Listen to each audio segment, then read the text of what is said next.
Entonces estos son otros, digamos, otras medidas que las autoridades ambientales tienen que adoptar en función de la reducción de sus niveles de concentración de esos contaminantes criterios que vimos inicialmente, ¿verdad? Entonces, como les había mencionado anteriormente, pues estas medidas van a variar en función del contexto de aplicación de cada agente que consideren que tiene una participación importante sobre esos concentraciones emitidas.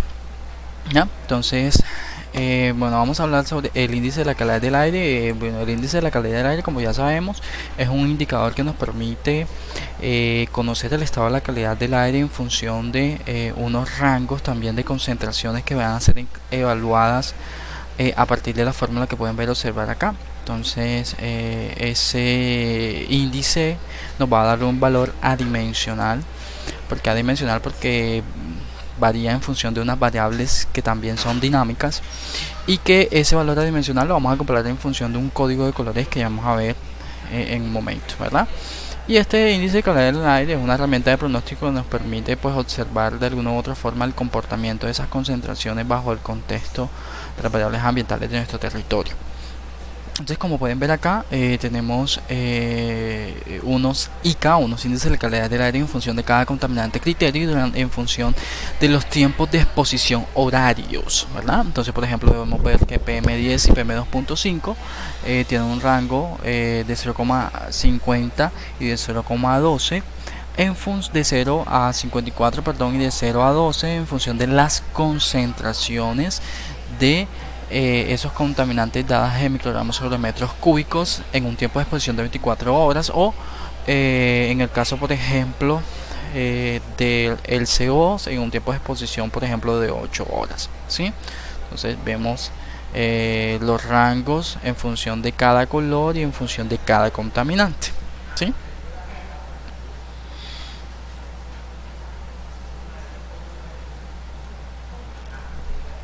Esta es la formulita.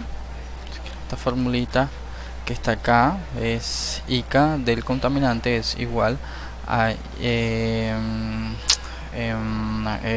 media móvil alta observada durante los 48 años, media móvil baja, o el valor más alto, el valor más bajo, la concentración, el valor de la media móvil alto, el valor de la media móvil más bajo, la concentración del contaminante, el valor máximo reportado, el valor mínimo reportado por la concentración promedio del contaminante, menos el valor mínimo reportado, el valor de la concentración reportada, más la media móvil más baja reportada durante el escenario de monitoreo o durante el tiempo de observación o de seguimiento, ¿sí? Esto lo vamos a ver más adelante con un aplicativo, un Excel que yo tengo. Entonces vamos a analizar todos estos temas. Bueno, ya cambiamos el contexto. Ahora vamos a ver la normatividad para monitorear las fuentes fijas. La norma que aplica para monitorear fuentes fijas es la resolución 909 del 2018. Esta norma aún sigue en vigencia. Es la norma que aplica o la que define cuáles son los estándares mínimos admisibles para los contaminantes emitidos por fuente fija, y se definen unos disposiciones técnicas muy específicas para el tema de monitoreo, ¿sí? Entonces, hay que tener en claro que, por ejemplo, las actividades que esta norma, algunas de las actividades que esta norma cita son actividades industriales, que son muchas, que son muy diversas, y que los invito a que por favor observen o ojeen la normatividad. Actividades que requieren, que no están en este listado de actividades industriales, pero que requieren equipos de combustión interna, y actividades que requieren instalación de incineradores y hornos crematorios, que no están dentro de este tipo de actividades industriales o que no necesariamente manufacturan productos. Bien, entonces vamos a tener en cuenta algo. Los contaminantes, criterios definidos o que pueden ser monitoreados para procesos productivos o para actividades que requieran equipos de combustión externas o incineraciones o hornos, deben de monitorear estos contaminantes en función de un flujo de contaminante, ¿sí? Kilogramo hora. Entonces, para yo definir, por ejemplo, que voy a monitorear de material particulado en específico, tengo que conocer el flujo del contaminante. Es una tasa horaria que me da en función de los kilogramos sobre hora, ¿sí? Y la concentración va a depender no solamente del flujo de contaminantes, sino que va a depender también de la antigüedad de las instalaciones. Entonces, si las instalaciones son actividades existentes, es decir, que hacia la fecha de publicación de esta actividad, de esta norma, la fecha de expedición hacia el 2018 ya existían, los valores a monitorear o a tomar como referencia para estos contaminantes son los que están en esta columna. Pero si son actividades nuevas que se van a implementar a partir del 2018, entonces los valores que se van a tomar como valores máximos permisibles o admisibles son estos, ¿sí? Entonces, ¿cuáles son los contaminantes que comúnmente son monitoreados? Pues el material particulado, ¿sí? Pero en este caso material particulado, estamos hablando de material particulado de PM10, no de PM2.5, ¿sí? Estamos hablando también de dióxido de azufre y óxidos nitrosos o óxidos de nitrógeno, ¿sí? Todos los óxidos de nitrógeno, ¿sí?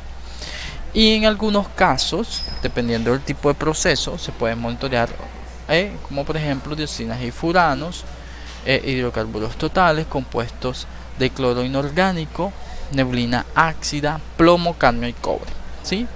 Esto va a depender, ojo chicos, de el tipo de actividad, y por eso los invito a que analicen o que miren siempre que vayan a ver la norma los contaminantes en función del flujo contaminante, del tipo de actividad y de la actividad industrial.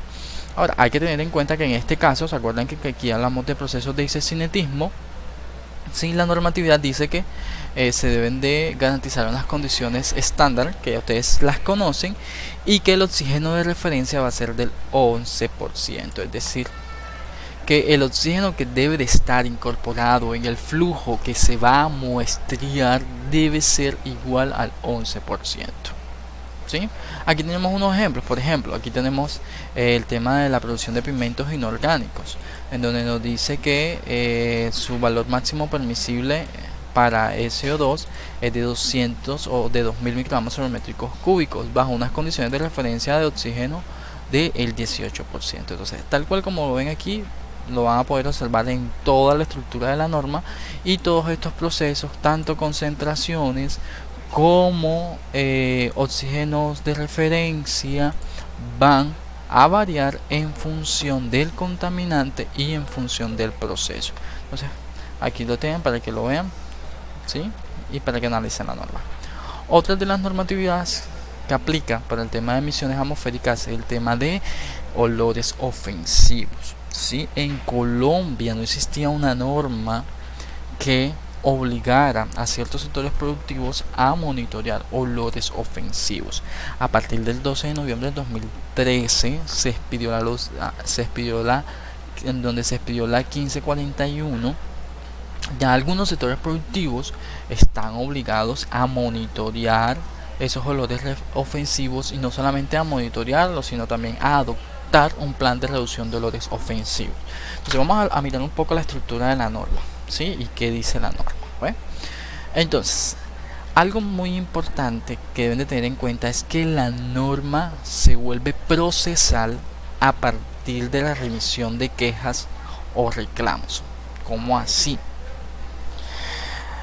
Cuando una comunidad, persona natural o jurídica, remite una queja o un reclamo, ¿verdad?, ante la autoridad ambiental, automáticamente la autoridad ambiental comienza un proceso administrativo para que esa empresa reporte, ¿sí?, y esté obligada a implementar un plan de reducción de olores ofensivos.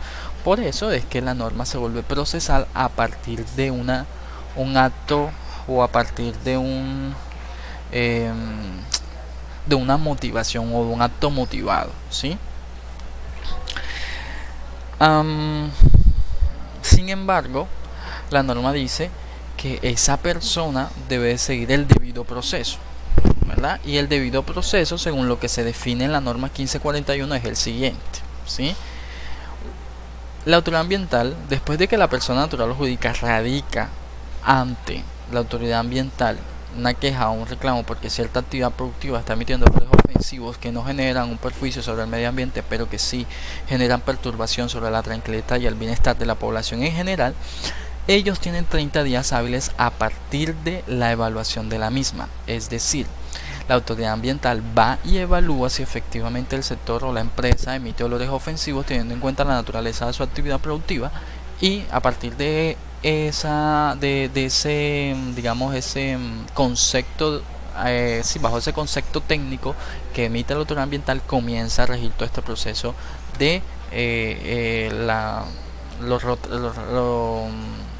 lo procesal de la norma, ¿sí?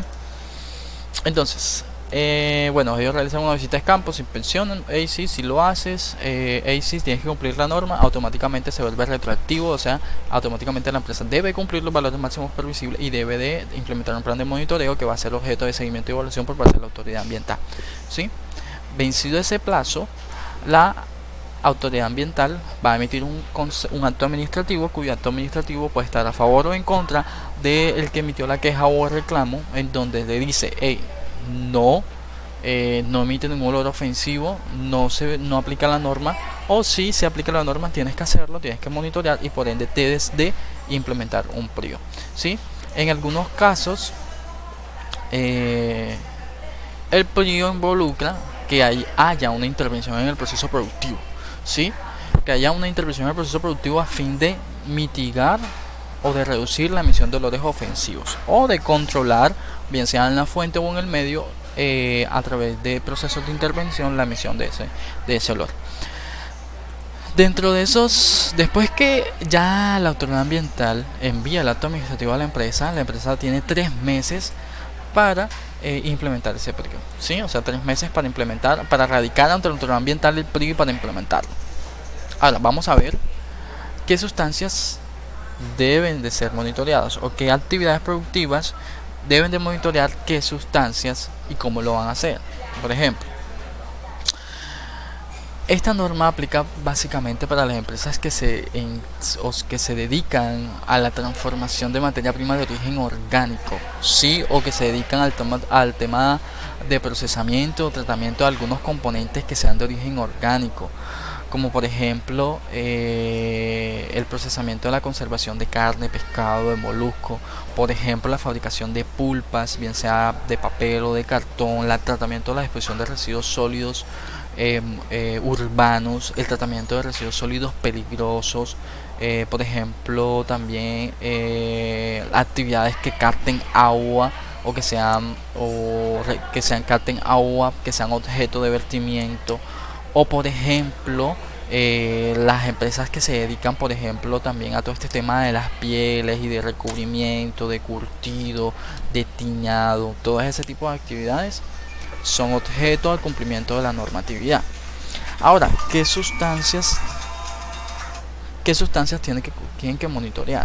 Tienen que monitorear, por ejemplo, de acuerdo a la actividad, unas sustancias en específicos. Por ejemplo, en el tratamiento de aguas residuales, el sulfuro de hidrógeno, o como por ejemplo en la fabricación de refinación de petróleo, el sulfuro de hidrógeno y el amoníaco, ¿sí? Que tienen olores muy característicos y que por lo general se caracterizan por tener olores fuertes, penetrantes y que generan una perturbación.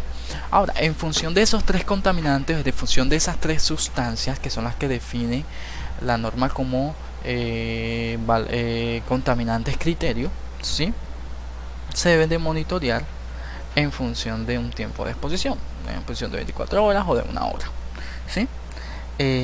Las concentraciones de esas sustancias van a estar dadas en microgramos sobre metros cúbicos, ¿verdad?